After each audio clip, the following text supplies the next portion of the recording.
In today's video, I'm going to teach you how to change the background color in Figma. Whether you're a beginner or a seasoned designer, tweaking the background color can really elevate your design project. It's a simple process, so let's get started. To begin, head over to Figma's website. This is the go-to tool for collaborative interface design and an essential resource for designers who want to create clean, efficient designs with ease. Once there, locate the Login button at the top right of the screen.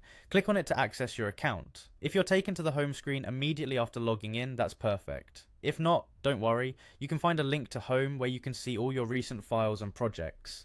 Once you're on the home screen, take a moment to browse through your existing files, find the file you want to work on and click to open it. At this point, you should have your project open in front of you. It's time to select the shape or frame for which you'd like to change the background color. Make sure you have the desired shape selected. This ensures you're focusing on the right element of your design.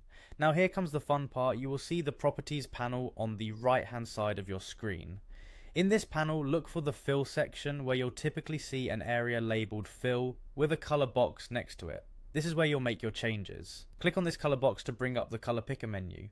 In this menu, you have a variety of color options. You can select a new color by adjusting the sliders or entering a specific hex code if you have one in mind. Remember, choosing the right color can significantly impact the mood and aesthetic of your design, so take your time to find the perfect tone.